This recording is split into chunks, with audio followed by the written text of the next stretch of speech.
Oke sobat, di video ini Mimin akan melanjutkan cerita dari perjalanan Xiaoyan. Episode 164 sampai ke 165.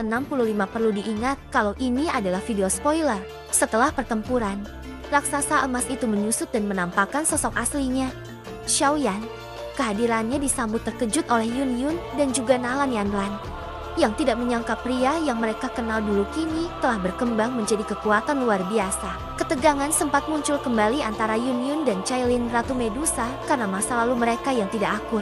Namun konflik tersebut diredam demi kepentingan bersama. Xiaoyan kemudian menyarankan agar mereka semua bergabung dalam satu kelompok selama menjelajahi wilayah tanah air kuno yang penuh bahaya. Mengingat banyaknya anggota sekte bunga yang terluka, Yun Yun pun menyetujui usulan itu. Ia juga memberi peringatan tentang makhluk berbahaya yang menjaga jalur barat Ancient Heaven Demon Python, makhluk langka yang kekuatannya sebanding dengan ahli puncak Doujun 5 perubahan.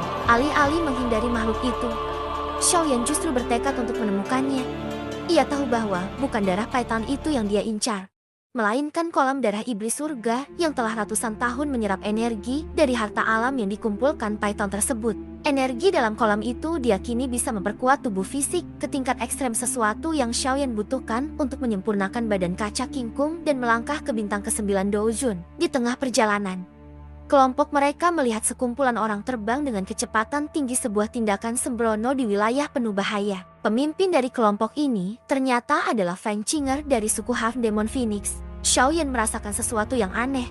Feng Qinger kini memberi tekanan yang mengingatkannya pada tekanan darah kuno, mirip dengan milik Xian, sebuah indikasi bahwa Feng Qinger telah mengalami peningkatan kekuatan dari warisan Phoenix surga kuno yang seharusnya telah punah. Hal ini membuat Xiaoyan merasa waktu tak lagi berpihak padanya.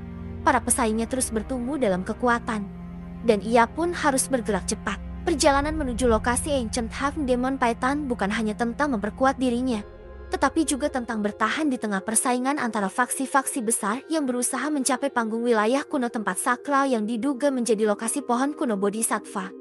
Harta karun langka yang bisa mengubah takdir siapapun yang mendapatkannya. Perjalanan semakin dalam ke wilayah kuno bukan sekadar petualangan biasa, melainkan awal dari konflik besar antar faksi, perebutan harta kuno, dan pertarungan antara nasib dan ambisi. Xiaoyan harus bersiap menghadapi tantangan dari luar dan dalam, termasuk faksi-faksi kuat seperti Hall of Souls, dan sosok-sosok lama yang kini muncul dengan kekuatan baru. Berbekal tekad, Xiaoyan memutuskan untuk menghadapi Python surga kuno secara langsung dan menguasai kolam darah iblis surga demi melengkapi latihan badan kaca kingkung, dan akhirnya menembus batas menuju bintang ke-9 Doujun. Dengan waktu yang terus menekan dan kekuatan lawan yang terus tumbuh, Xiaoyan tak punya pilihan selain maju ke medan yang lebih berbahaya demi membuka jalan menuju takdir besar dan misteri pohon kuno Bodhisattva. Dalam perjalanannya menjelajahi wilayah tanah air kuno yang penuh bahaya dan misteri, Xiaoyan bersama rekan-rekannya mendekati lokasi berbahaya yang diselimuti kabut hitam pekat gunung, tempat bersemayamnya makhluk kuno yang mengerikan. Ancient Heaven Demon Python, salah satu binatang buas tertua dan paling kuat di kawasan itu. Tujuan mereka bukanlah tanpa alasan. Di balik bahaya yang mengintai, tersembunyi kolam darah iblis surga, sumber energi langka yang dikabarkan memiliki kekuatan luar biasa untuk memperkuat tubuh dan mendorong batas kultivasi seorang praktisi. Bagi Xiaoyan, ini adalah kesempatan emas untuk memaksimalkan badan kaca kingkung dan bahkan mungkin menembus ke bintang ke-9 Doujun. Setelah menyusup ke kabut gelap yang gunung, kelompok Xiaoyan langsung dihadang oleh kekuatan besar. Ekor raksasa melesat dari balik kabut, mengarah pada mereka dengan kecepatan. Petir Heaven Demon Python telah menyadari kehadiran mereka. Pertarungan pun pecah dengan dahsyat. Xiaoyan memperbesar tubuhnya menjadi raksasa emas setinggi 70 kaki. Menggunakan kekuatan badan kaca kingkung untuk menahan serangan, pertarungan fisik sengit berlangsung, menciptakan badai energi yang membuat seluruh gunung berguncang. Namun, makhluk buas itu tak mudah dikalahkan. Dengan mata merah membara seperti lentera neraka, ular setan purba ini menebar kekacauan. Di saat kritis, Cailin berubah menjadi Python penelan langit 7 warna. Garis keturunan langka yang bahkan mampu menantang naga langit kuno. Keberadaannya berhasil memberikan tekanan spiritual terhadap Heaven Demon Python. Tapi kekuatan brutal makhluk itu masih bertahan, hingga akhirnya Qinglin maju dengan kartu trufnya, mata iblis bunga ular 3 giok hijau. Dengan bantuan tekanan dari semua anggota tim, Qinglin memanggil ilusi ular surga berkepala 9 simbol leluhur ular purba. Aura kuno dari makhluk ini membuat tubuh raksasa Half Demon Python bergetar. Dan seiring terbukanya mata iblis hijau Giok Qinglin, sebuah sinar segel tertanam di tubuh ular raksasa itu, menghapus niat pembunuhnya dan membuatnya tunduk. Kemenangan atas makhluk buas itu membuka jalan menuju gua tersembunyi yang menjadi sarangnya. Di dalamnya, mereka menemukan kolam darah iblis surga. Kolam merah pekat berisi energi misterius yang begitu padat hingga menimbulkan gelembung dan aroma darah. Kolam ini terbentuk dari usaha panjang Half Demon Python yang telah mengorbankan makhluk-makhluk kuat untuk memperkaya energi darahnya. Xiaoyan pun bersiap untuk memulai pelatihan, meski bahaya mengintai di balik energi keras kolam itu. Dia percaya diri dengan konstitusi tubuh yang diperkuat, serta armor naga Phoenix kuno yang tersembunyi di tubuhnya. Dia yakin mampu menahan dan menyerap energi tersebut. Setelah memberi instruksi pada Qinglin dan yang lainnya untuk berjaga, dia pun melompat ke dalam kolam. Tenggelam dalam cairan merah menyala demi menembus batas kekuatan yang baru. Dengan Half Demon Python kini tunduk di bawah kekuasaan Qinglin dan kolam darah iblis surga dalam genggaman, langkah Xiaoyan menuju kekuatan sejati di wilayah kuno itu pun benar-benar dimulai. Setelah melompat ke dalam kolam darah iblis surga, Xiaoyan segera disambut oleh penderitaan luar biasa. Kolam yang awalnya tenang itu langsung mendidih, menggelegak seperti neraka yang terbangun. Energi ganas dan buas di dalamnya mengamuk dari segala arah, menghantam tubuh Xiaoyan layaknya ribuan ular berbisa yang menggerogoti setiap inci kulit, otot, dan tulangnya. Namun, rasa sakit bukanlah hal baru baginya. Dengan ketangguhan tubuh yang telah diperkuat oleh banyak penyempurnaan sebelumnya, dan keberadaan api surgawi yang menyala dari tubuhnya, Xiaoyan mengubah penderitaan itu menjadi kekuatan. Api surgawi menyaring energi berbahaya, memperhalusnya menjadi kekuatan murni yang perlahan-lahan memperkuat tubuhnya. Di tengah siksaan itu, dia tetap tenang, duduk bersila, dan memfokuskan diri untuk mencapai puncak dari badan kaca kingkung dan menerobos ke bintang ke-9 Dozun. Sementara itu, di luar gua, rekan-rekannya seperti Cailin, dokter peri kecil, dan Yun Yun berjaga. Mereka ditemani oleh Ancient Half Demon Python yang kini berada di bawah kendali Qinglin, menyelimuti gunung dengan kabut hitam tebal. Siapapun yang mendekat langsung mengurungkan niatnya karena terintimidasi oleh aura buas dari ular raksasa ini. Ketegangan terasa diam selama 2 hari penuh. Semua orang menahan napas, menunggu Xiaoyan kembali. Di dalam kolam, tubuh Xiaoyan semakin menyatu dengan kekuatan darah. Warna kulitnya semakin terang.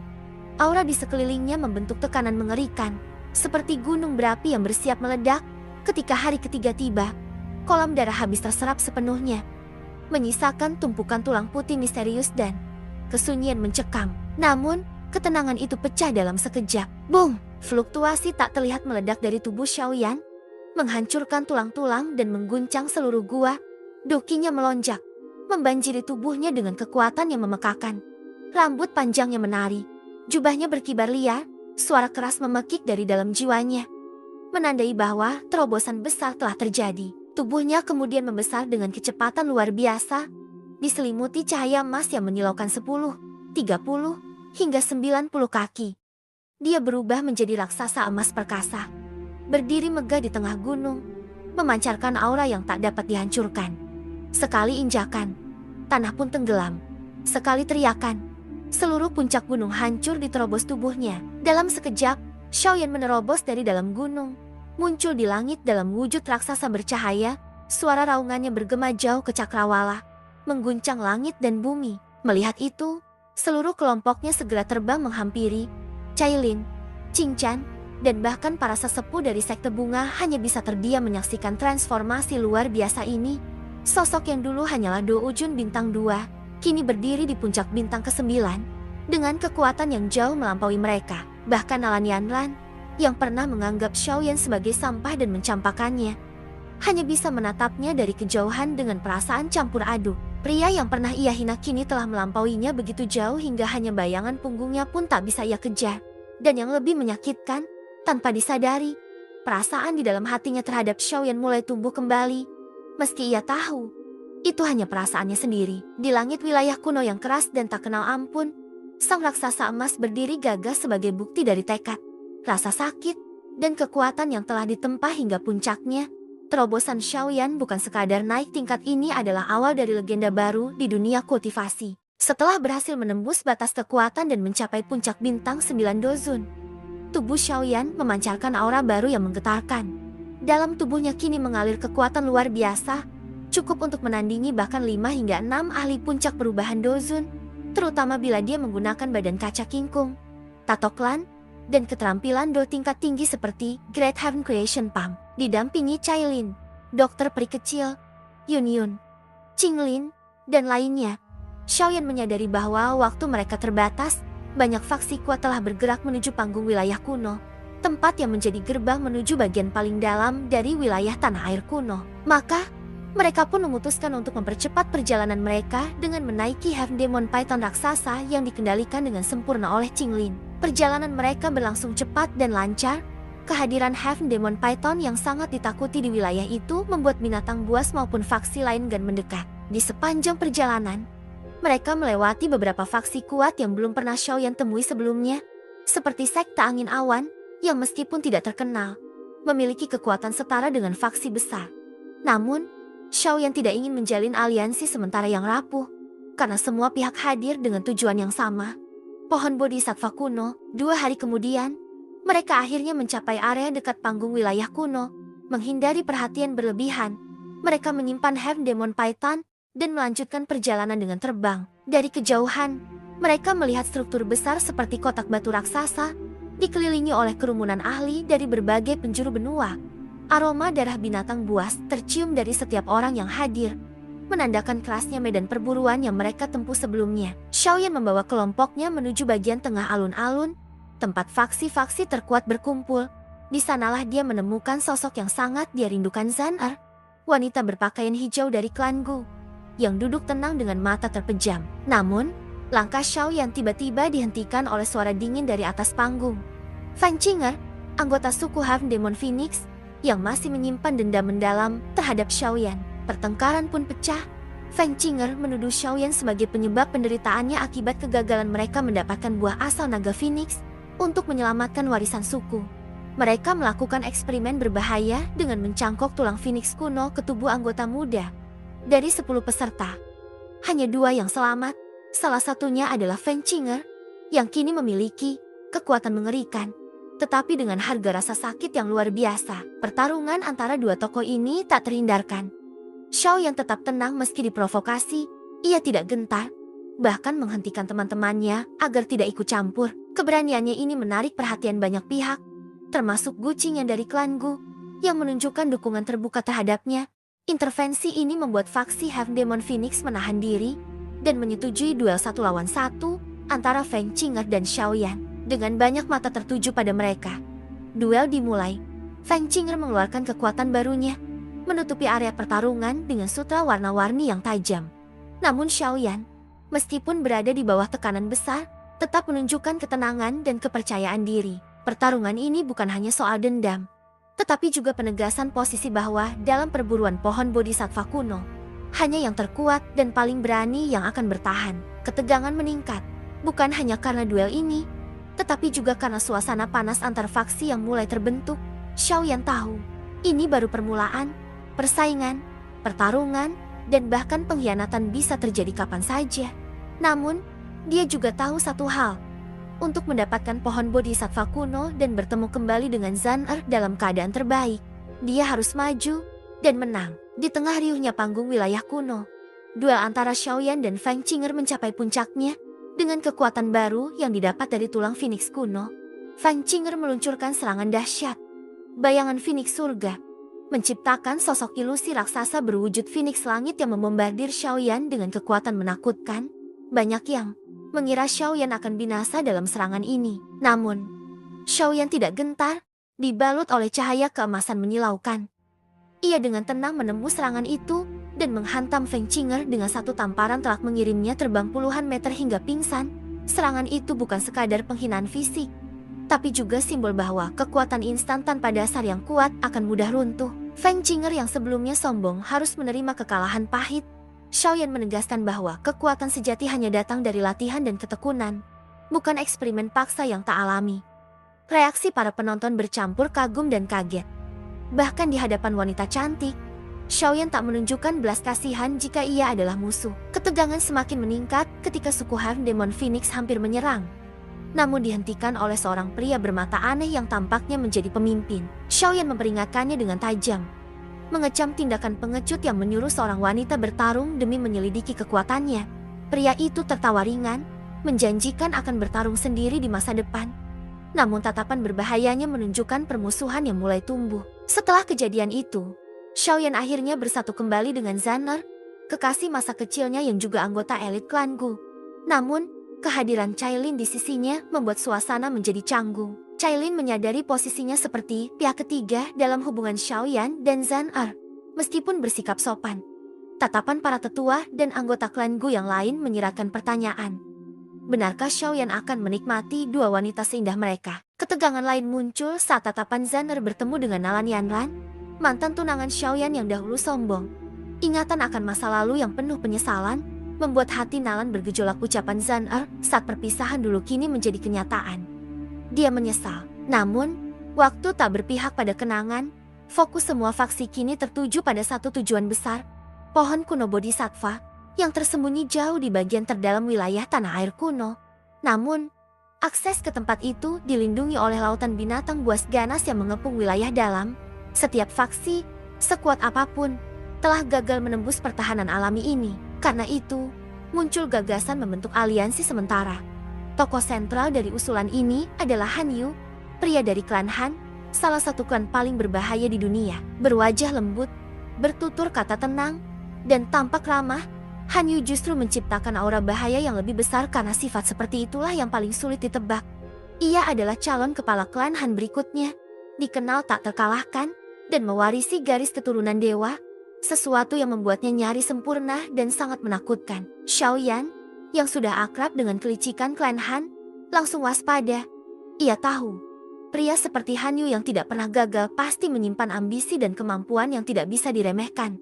Bahkan Gu Qingyang, salah satu petarung terkuat dari klan Gu, menyatakan bahwa Han Yu lebih kejam dibanding siapapun di generasinya. Han Yu pun berbicara di depan banyak faksi, dengan retorika yang kuat dan gaya persuasif. Dia mengajak semua untuk membentuk aliansi lepas struktur, tanpa pemimpin, tanpa perintah sepihak. Semua akan bertindak bersama untuk menerobos lautan binatang buas. Siapa yang tidak percaya, dipersilakan mundur. Retorika ini, meski terdengar adil, penuh jebakan politik. Xiaoyan tahu satu hal. Aliansi ini adalah jalan satu-satunya untuk menembus pertahanan binatang buas dan mencapai pohon Bodhisattva. Namun, bahaya yang sebenarnya tidak hanya datang dari luar, justru musuh paling mematikan mungkin ada di dalam aliansi itu sendiri. Kini, Xiaoyan harus bersiap, bukan hanya untuk pertarungan fisik melawan monster, tetapi juga pertarungan tak terlihat, melawan politik, tipu daya, dan konflik kepentingan para klan kuno. Dan di balik senyum Han Yu yang hangat, Xiaoyan bisa mencium bau darah yang tersembunyi. Setelah melewati keheningan yang tegang, Han Yu akhirnya membuka suara dan mengusulkan gagasan penting untuk menembus gelombang binatang buas yang menghalangi jalan menuju bagian terdalam wilayah tanah air kuno. Semua faksi yang hadir harus bersatu. Kata-katanya membuat banyak orang merenung, dan tak lama kemudian, kepala-kepala mulai mengangguk setuju. Meskipun berasal dari Hall of Souls yang terkenal licik, pernyataan Han Yu memang masuk akal. Tidak ada satupun faksi yang cukup kuat untuk menghadapi serbuan makhluk buas itu sendirian. Dukungan pertama datang dari Zhu Feng, seorang pemuda berbakat dari suku Half Demon Phoenix yang memiliki pupil mata warna-warni dan digadang-gadang akan menjadi kepala suku berikutnya. Kehadirannya menambah bobot pada kesepakatan itu. Xiaoyan, yang diam-diam mengamati, menyadari bahwa kekuatan dan status Zhu Feng bukanlah hal sepele. Maka terbentuklah aliansi besar. Formasi panah dibentuk di udara. Dengan Han Yu dan pasukannya di garis depan, ratusan ahli Dozong dan Doujun berkumpul seperti awan hitam, siap untuk mengguncang langit. Ketika mereka akhirnya tiba di dataran hitam itu, semua orang tercekat. Gelombang binatang buas yang menanti benar-benar menyerupai lautan ganas, berisi makhluk-makhluk menakutkan dengan raungan menggelegar yang menggema seperti petir. Bahkan kelompok besar itu terasa kecil dan rapuh dibandingkan lautan makhluk buas ini. Zan'er memperingatkan bahwa meskipun mereka bersatu, kemungkinan berhasil menembus gelombang itu tak lebih dari 10%. Pertempuran pun dimulai. Formasi panah menerjang binatang buas dengan kekuatan besar. Serangan pertama begitu dahsyat hingga menciptakan jalur darah di tengah kawanan binatang. Namun, setelah melangkah lebih dalam, segalanya berubah drastis. Binatang-binatang buas mulai menunjukkan perlawanan yang lebih kuat, terutama saat makhluk sekelas Dojong dan bahkan Doujun mulai muncul. Saat pertarungan semakin brutal dan kekuatan para ahli mulai terkuras, Han Yu dan kelompoknya perlahan menghilang dari barisan terdepan. Mereka diam-diam mundur dan membiarkan yang lain menanggung serangan.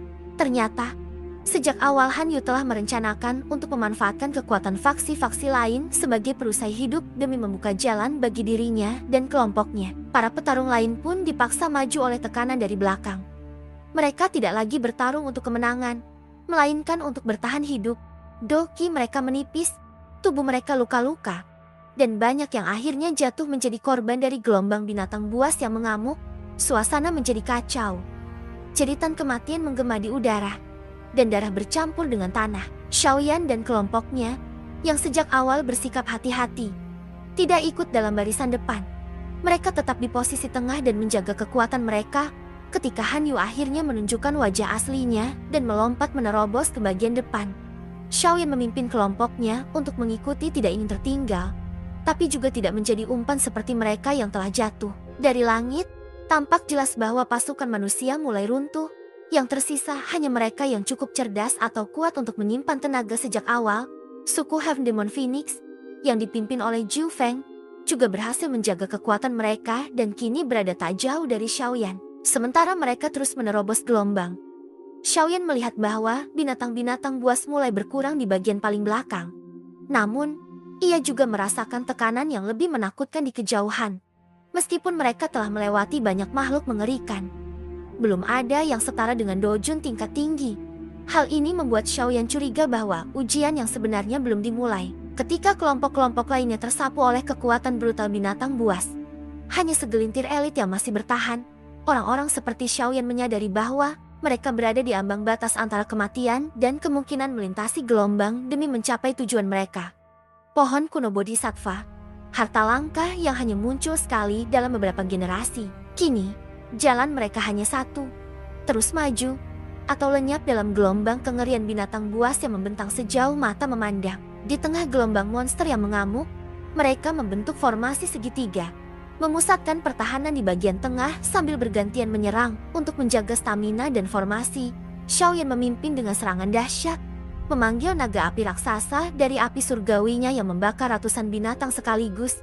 Di sisinya, Gu Qingyang, Zanler, Cailin, Yun Yun, dan dokter peri kecil menunjukkan kekuatan luar biasa, menyapu medan dengan doki mereka yang menggetarkan udara. Mereka maju sejauh ribuan kaki dengan kecepatan tinggi, menghancurkan gelombang demi gelombang musuh.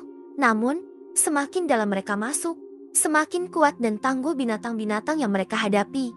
Pertempuran mulai menguras tenaga, bahkan bagi mereka yang diperkuat oleh pil pemulih doki. Xiaoyan sadar, ini bukan pertempuran yang bisa mereka menangkan dengan bertahan terlalu lama. Sementara itu, kelompok Han Yu yang sejak awal penuh perhitungan, memperlihatkan kekuatan sebenarnya dengan tekanan doki yang luar biasa. Mereka menghalau binatang buas dalam radius luas, membuka jalur menuju bagian terdalam dari gelombang. Ketika kelompok Xiaoyan akhirnya berhasil menerobos batas akhir gelombang monster, mereka menemukan kejutan. Binatang-binatang buas tiba-tiba berhenti mengejar seolah enggan mendekati sesuatu yang lebih berbahaya di depan. Dan di sanalah mereka melihatnya pohon kuno Bodhisattva, berdiri sendiri di tengah dataran luas. Pohon raksasa itu memancarkan aura kuno dan agung. Bayangannya menutupi tanah seperti makhluk purba yang telah menyatu dengan langit dan bumi. Legenda menjadi nyata di hadapan mereka, dan setiap anggota kelompok merasakan kekaguman dan kekhawatiran yang membuncah. Namun mereka bukan satu-satunya yang mencapai tempat ini. Kelompok dari suku Half Demon Phoenix, yang dipimpin Zhu Feng, serta faksi lainnya, juga tiba tak lama kemudian. Ketegangan pun meningkat. Han Yu, yang telah menunggu di dekat pohon, menyambut mereka dengan senyuman palsu, mengklaim bahwa dia ingin semua orang tiba lebih dulu. Tapi semua tahu, dia hanya takut menghadapi bahaya sendirian. Han Yu mengungkap fakta mengejutkan. Menurut catatan klannya, bahkan seorang leluhur tingkat Banshang dari klan Han yang pernah mengunjungi pohon ini tidak pernah kembali. Diduga dia tewas di tangan pohon kuno Bodhisattva itu sendiri, membuktikan bahwa makhluk legendaris ini bukan sekadar sumber energi suci, melainkan entitas yang mungkin memiliki kesadaran, bahkan kehendak membunuh. Mereka pun melanjutkan perjalanan menuju pohon dengan waspada. Namun di tengah perjalanan, Qinglin dengan mata istimewanya mengungkap bahwa udara segar yang menyelimuti pohon itu menyembunyikan racun gelap dan emosi negatif yang menakutkan. Seperti kebencian dan kesedihan manusia yang dalam. Xiaoyan, yang juga telah merasakan firasat buruk sejak awal, kini makin yakin. Pohon itu bukan sekadar objek suci, ia adalah entitas hidup yang penuh rahasia dan bahaya. Ketika mereka semakin dekat, hawa dingin merayap ke tulang mereka. Cabang-cabang besar dari pohon itu perlahan membuka, dan dari dalamnya, 5 sosok misterius muncul. Tanpa sepatah kata, kelima sosok ini menyebarkan tekanan luar biasa yang membuat ruang bergetar. Wajah para ahli yang hadir langsung berubah drastis. Mereka semua adalah elite Banxiang. Momen itu menandai akhir dari perjalanan penuh perjuangan dan awal dari pertarungan yang lebih besar. Bukan hanya untuk mendapatkan hati bodhisattva yang tersembunyi di dalam pohon itu, tapi untuk bertahan hidup menghadapi kekuatan kuno yang telah tertidur selama ribuan tahun. Oke sobat, mungkin sampai di sini dulu cerita hari ini. Sampai jumpa di video selanjutnya.